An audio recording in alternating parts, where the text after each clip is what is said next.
welcome to La Familia, the webcast that brings you some of the actors that have played in some of the greatest TV shows and movies out there.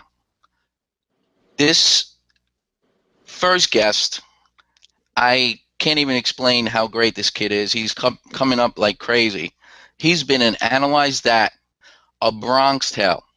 He's been featured on America's Home Funniest Videos, or America's Funniest Home Videos, whatever way you want to call it. He has his own YouTube channel, which he features himself cooking, because he is a chef by trade, and he's got thousands and thousands of hits. I know one video has 100,000 hits, and he's also a stand-up comic. So, with no further ado, let me give you my friend, Pat Marone. Hey, how you doing? I'm doing good, Pat. How's everything going? All right, not too bad.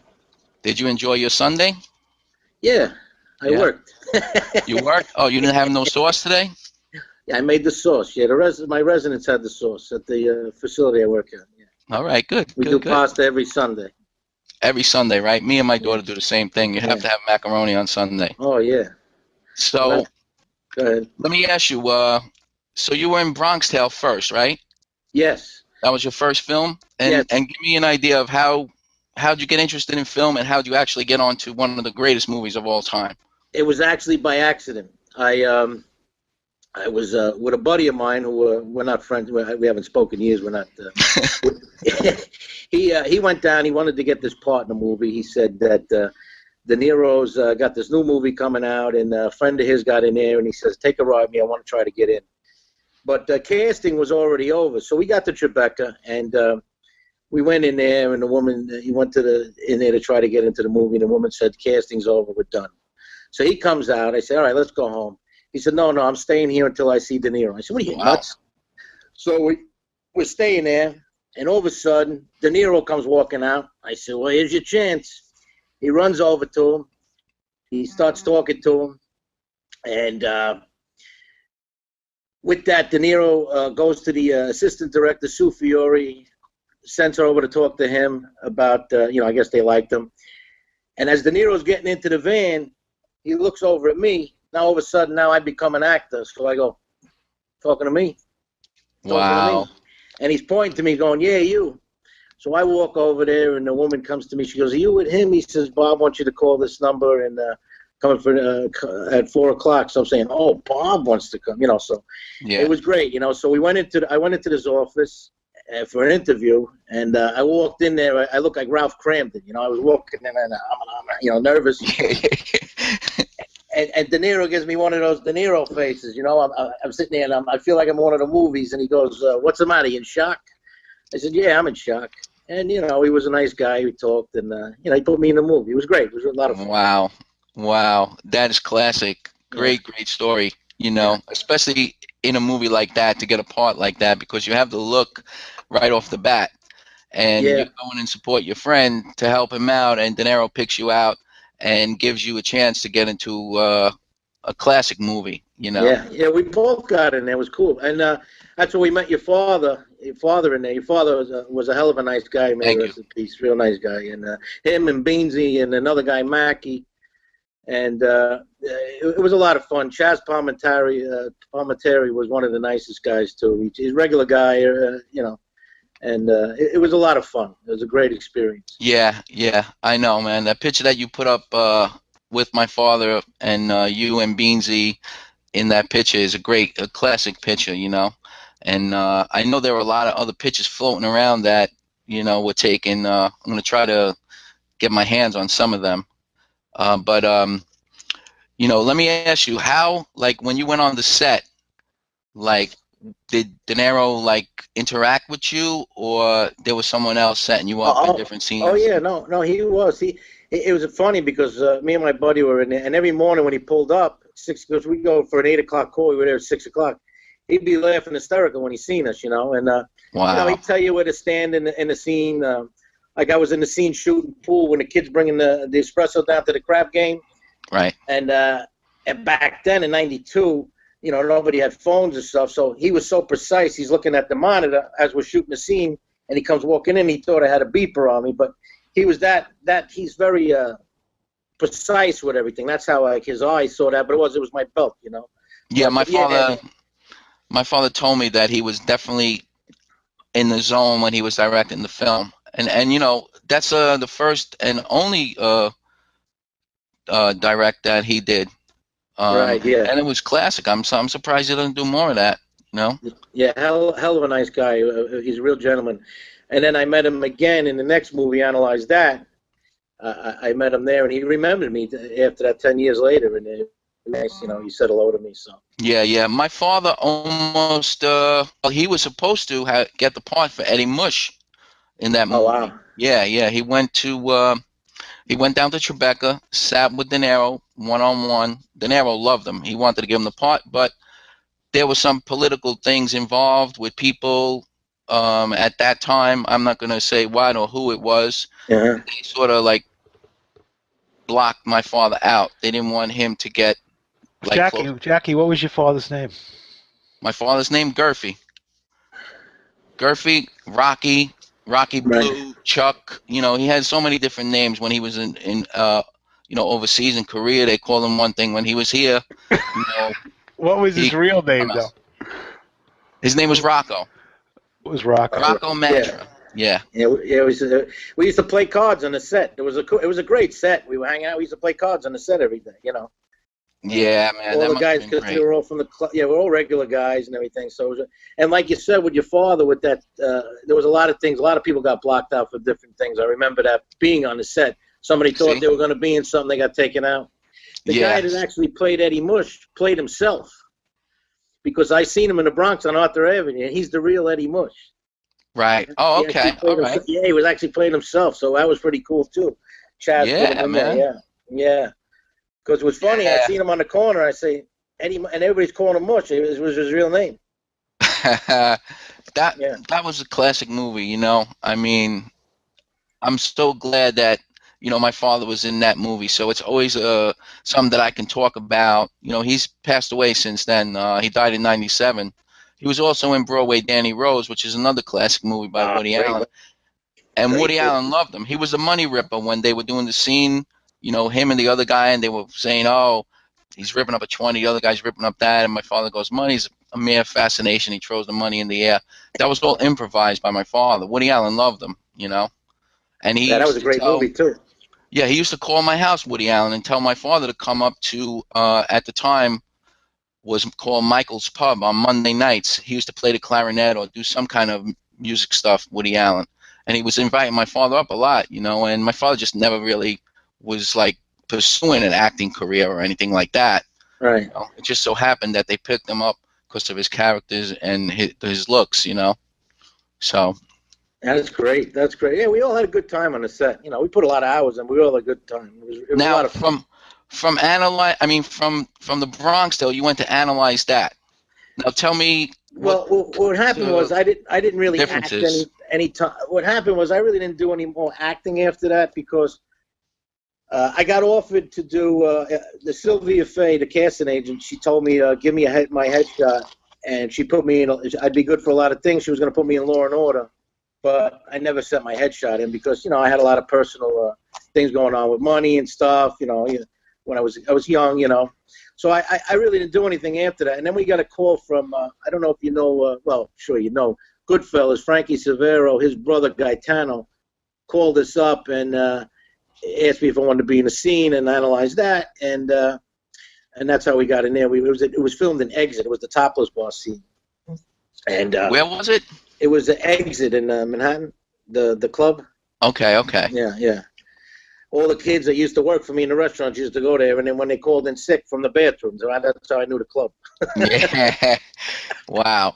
So you were in that scene in the topless scene, right? Yeah, when Billy Crystal bumps up against me as he's walking in, got a pretty decent visual on that one. Yeah. Did you get interacting? Did you actually have interaction with Billy Crystal? Yeah, it was great. He was a nice guy because he's one of my Nice guy. favorites. Yeah, great guy. Actually, when he first met me, he's looking at me and he goes, "You look like Mike Piazza." I said, "Yeah, the Oh, overweight version." yeah. The overweight version. I said. No, you do. You do resemble him a little bit.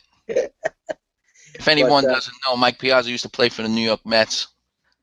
yes, Wow. and then we talked on the set, and I was actually going to the Met Yankee game that weekend, and he was going, and I actually met Robin Williams and him together at the Met Yankee game in Yankee Stadium too, which was pretty cool. Wow. Yeah. That must have been great. Yeah, and then Harold Ramis, may he rest in peace, was another great guy, regular guy. I mean, he used to talk to us. I mean, we worked on the set one day. I mean, it was really a lot of fun. He was a terrific guy too, one of the nicest guys. Right. Now, since you've been in those two movies, what kind of reception have you gotten from your friends at the time? Did they treat you any different? Did they like look at you as a star, or they like, you know, shrug you off and say, "Oh yeah, now you're a movie star. We don't want nothing to do with you"? Like, Nah, just a regular thing. We you know what happened? You do the movie, you forget about it, and you move on. It wasn't really like, you know, it wasn't like I had a lead role or anything. So we had a lot of fun with it, you know. yeah, but some people, when they get in the movie, like they put it all over social media and say, "Oh, I'm going to be in this movie, and this or this TV show," and then you see their elbow, and they'll like point, "Oh, that was my elbow. Look," you know. Well, Like you are actually seen in the movie, you know. You know what happened? Social media wasn't really around back then. At that time, it was just exactly. starting. Yeah, I didn't even know nothing about it. But I guess if it was on now, I'd be showing my elbow everywhere. Yeah. Yeah. So I'm really glad that I got a chance to have you on my show. I'd like for you to come on periodically if you want and talk about other stuff. But we're gonna talk about something that as also I just viewed this last night. The America's Funniest Home Movie thing you did, which was hysterical. You know, it was so funny that they actually. Well, I'm not even going to say what they did. You could see for yourself because we're going to post the video. But how did that come about? How did you get into that? Well, let's watch the video first. How about that? All right. Let's watch the video. Okay. Except that it almost killed the fine art of the prank phone call. Luckily, there's one gentleman in Long Island who's keeping this tradition alive. Look, you know, see what he has to say. He's busy. I don't pick up that phone. Oh, is this the butcher shop? Yeah, that's Market. Oh, hi, how you doing? I just want to ask you a quick question. Do you guys have pig's feet? Yes, I have pig's feet, sir. Where do you get your shoes?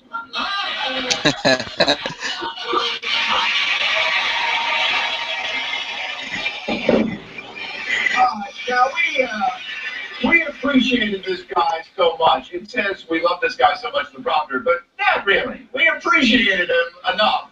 We thought he should get the last laugh over and over and over again.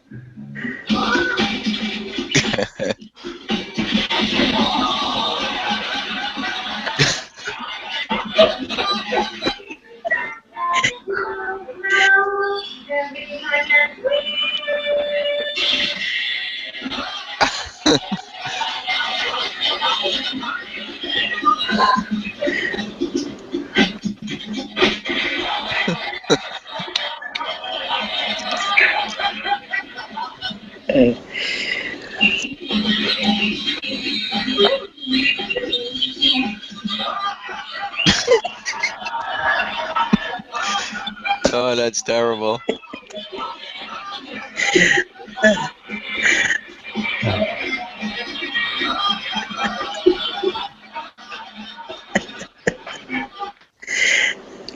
Wow.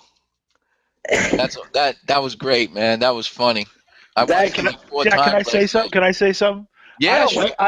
Who's that guy? Tom Bergeron? Yeah. Oh, he's a dick. He didn't say. Yeah, I didn't think so. I thought he was not. It was not nice the way he announced. Well, I'll be honest with you. He was doing, I think, as a joke because I tweeted to him, and he was very cool with me on the tweet. He answered back. He said, "You know, you're going to be on next week." He said, "We just finished editing your film." He said, "We're still laughing." He said, "But he's actually nice. He was nice. actually nice. Yeah, he wasn't bad because then I tweeted a couple of times, and he retweeted it, so he wasn't that bad, you know." Wow. Okay. But you know, you're right. It sounded a little douchey the way it was then, you know. But Yeah. in the beginning, because go ahead. I'm sorry, Pat. want me to tell you how I got on that? Yeah, definitely. Well, I was coming off the golf course. I was with my buddy who's a butcher. So what happens was, I called him. I said, "Listen, answer the phone. Pretend you're a butcher shop. We're going to go with it, right?" But when you were on America's Funniest Home Videos, it can't be staged. It has to be, you know, it has to be spontaneous. It has to happen. So when I sent the video in, they called me back. They loved the video. They want to use it. They want to put me in for the $10,000 prize. They want to put, so they did an interview with me on the phone. Guy wrote all the questions. About 10 minutes later, he called me back. Says, "Sorry, we got good news. We got bad news." He says, "Since the thing wasn't staged, the video wasn't staged, we can only use,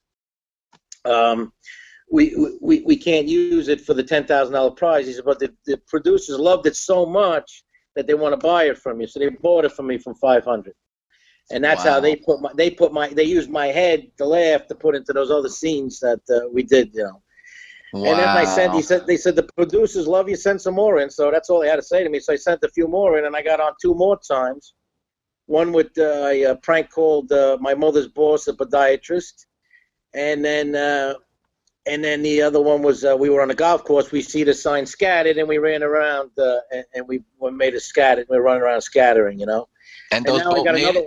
And now I got another one, that Italian joint, that's going to be on soon too.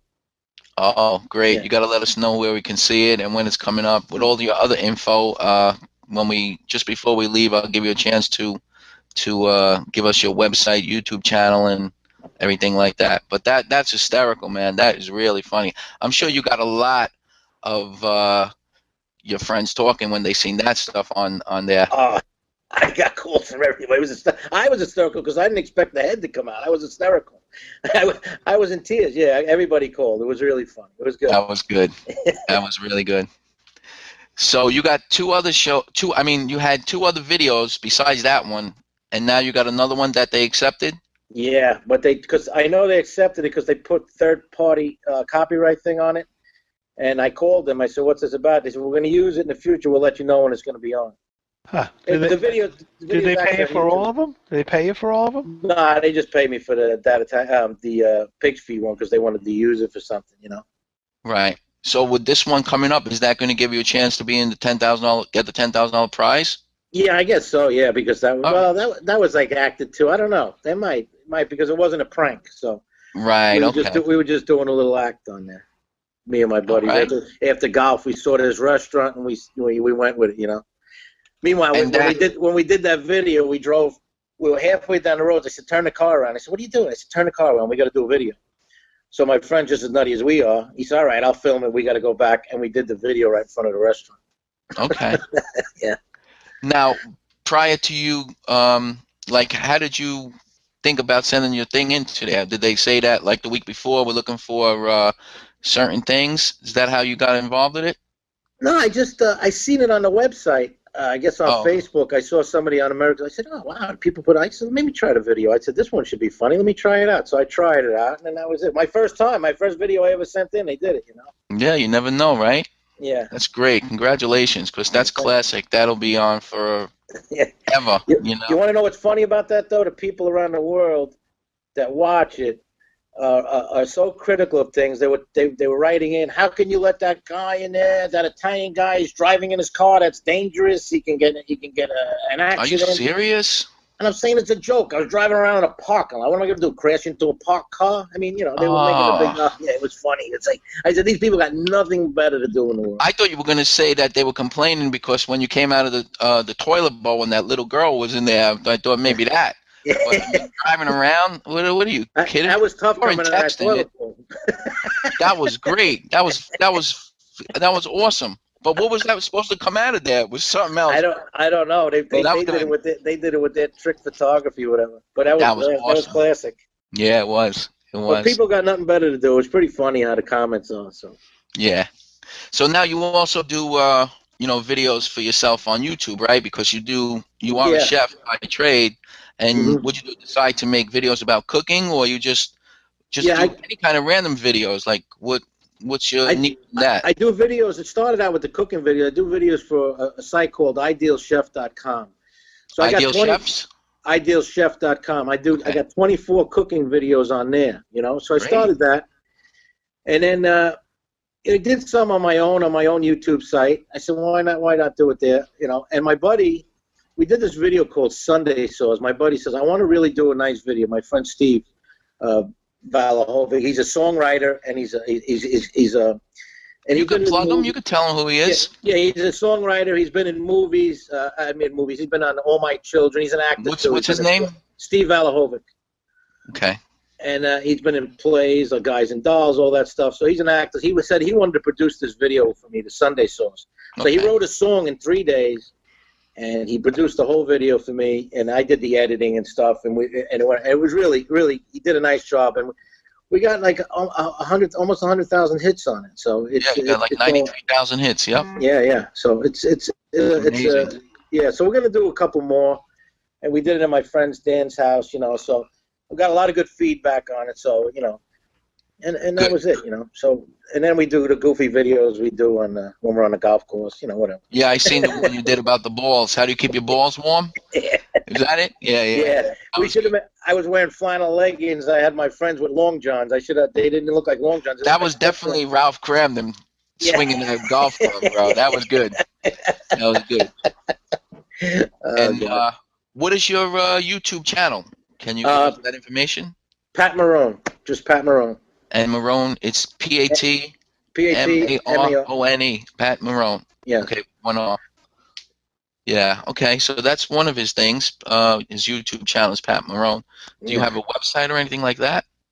No, not right now. I just do my Facebook page. My Facebook page, Pat Marone. Right. Twitter. Are you planning? Pat, is that recipe patented, or did it come down from your grandma? Where'd you get the recipe for the sauce? It's mine. It's a combination of my grandmother. It's a combination of being in the restaurant and fooling around, but that's mine. That's my thing that I put together doing, working. Do you actually ever put pig's feet in the gravy? Because a lot of people do that. A lot of people do. I don't do it. Years ago, I'll tell you, my grandfather's brother's wife, he used to put the pigskin in it years ago, and I used to love the pigskin. And they you wrap don't it up see with it anymore. parsley and cheese and garlic powder, garlic. Oh, Yeah. I love that in the gravy. It's tremendous. Oh, but you call it sauce, I call it gravy. Obviously, That's all right. there's always a big thing with that. I don't know why it's whatever. It doesn't matter. And you know how many fights are over that when people But fight you over know that? why? We call it gravy. This is the way it was explained to me. A lot of people that call it sauce think gravy is anything that's brown or you put on like turkey, whatever, or stuff like that. That it's not a red sauce gravy. But once you add meat and you fry the meat and you put the meat in, then it becomes a gravy. It's a gravy meat. That's why the Italians sometimes call it's a gravy meat. It's really, if you want to be technical, it's a ragu. Yeah, exactly. But you can't call it ragu because if anybody's going over your house and they hear you making ragu, they're gonna forget. I'm not eating that. No, but every family has their different things, so I don't knock anybody for what they call it. So, all right, but now there's heated fights over that. Yeah, there's definitely fights over that. Yeah. Let me ask you this. Now, I was watching you make the meatballs. Now, a lot of people do a little different things when they make meatballs, but the way just give me your meatball recipe first. I put pork if you veal. Want to give it to me? Yeah, pork, veal, and beef, about 2 pounds, and then I put pecorino romano cheese, breadcrumbs.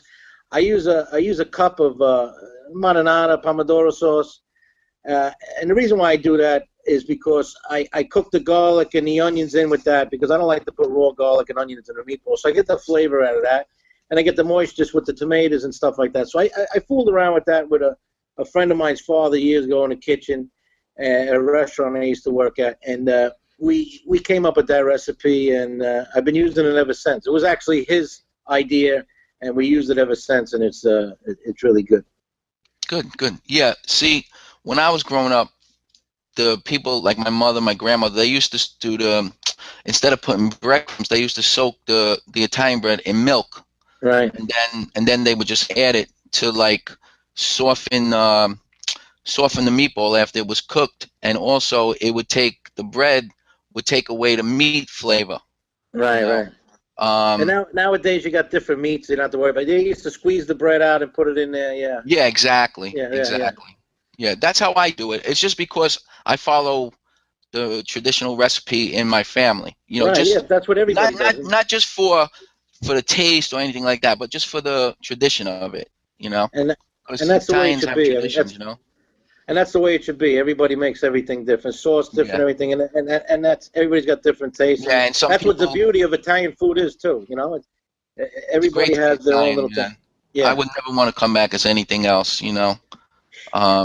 It's a great thing to be an Italian, you know. You want to know another funny story? Not to change the story about that cooking video. It made me just think. Yeah. I came out of a place for the Sunday sauce. I came out of a Panera's, and I got breakfast. I'm sitting in the car with my coffee, and a guy comes over with his 2 kids, and he says, "Are you a chef?" I said, "Yeah." He goes, "My 2 kids recognize you inside the Panera's." I said, "Really?" And I was in a town. I didn't even live in this town. I said, "Really?" They said they saw you with your Sunday sauce. They said, "Is that the how you doing, chef?" So it was 2 little Wow. kids, 6 or 7 years old. So I told them, "How you doing?" And they're screaming, "How you doing?" And it was like really wild. Yeah. Like they recognized me like out of the video. It was like funny. It's true. Yeah, it's good. It's a good feeling. Like I've been in a couple of different films and also like a local commercial. Me and my friend did a local commercial that played on like Cablevision on like the Weather Channel and News 12 and things like that. But it was played a lot, and they played it on the Yes Network when the Yankee games were on. So a lot of people were seeing us, and people were coming up to me like, "Oh, that was you in that thing." You know, it's a good feeling. Then you don't Yeah. know. Sometimes people are looking at you. You don't know if they're staring at you because they've seen you in a movie or a commercial or on YouTube, or they just looking at you because they're looking. You know. But It is a great feeling. I tell people when some of my in Bronx tales, I make a joke. I said, "Yeah, you got to watch the movie very early in the beginning. I'm in the trunk of the car," and then they believe me. I said, "Really?" I said, "No, I wasn't in the trunk." Yeah. So now let me ask you this. Now from the films that you were in and the cooking, you know, you decided to do stand-up comedy, right? Yes. Okay. Now, how did you go from YouTube to stand-up comedy?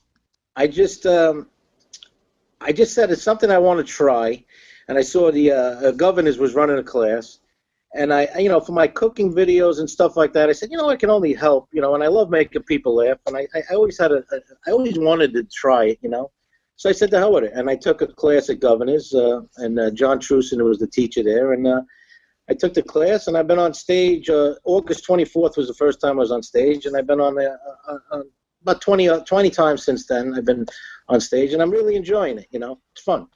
Good. Did what's coming up now for you as far as with stand-up? Do you have anything in the near future that you want to promote on the show? I don't have any shows right now. I might do the Clarion in Ronkonkoma soon, but nothing. I don't have anything booked right now. What if someone wants to hire you for a show? How would they get in touch with you? You can get in touch with me through my Facebook page, Pat Marone. Pat Marone? Yeah. Okay. And so when you did your first stand-up routine, what did it feel like when you went on that stage for the first time? How did you prepare? Did they teach you how to prepare to go on stage or anything like that? Yeah, they teach you how to write a joke, the premise, the setup, the punchline. Okay. And, how to hold the mic when you get up there, take it out of the stand and different things, right. the delivery, the pause, not stepping on the laughter and stuff like that, the basics of the comedy. Good, man. You sound like you're really doing good. I want to thank you for coming on. Oh, okay. The lights went out. I'm in my office at work. Looks like you got struck by lightning there. No, the lights went out. I'm so sorry. I want to thank you, Pat, for coming on the show and sharing all your stories with us. I'm sure you have many, many more, which we'll definitely have you back on the show again. But once again, your YouTube channel is just Pat Marone. Yes, Pat Marone, yeah, YouTube. And your Facebook is Pat Marone. M-A-R. And I have a Chef Pat. I have a Chef Pat Marone too on Facebook too. Okay, Chef Pat Marone. And then I have the regular Pat Marone. Beautiful, But beautiful. I want to thank you for having me. It's been a lot of fun. I appreciate it. It was nice of you to have me on your show. Yeah, maybe we could get a couple of the guys and a couple of the guests and the producer Robert. Maybe we can do Sunday Sauce together. Yeah, sure. That would be good. That would be good. That's some fun. Yeah. I also want to thank the viewers for tuning in and all my friends on Facebook who are watching on YouTube.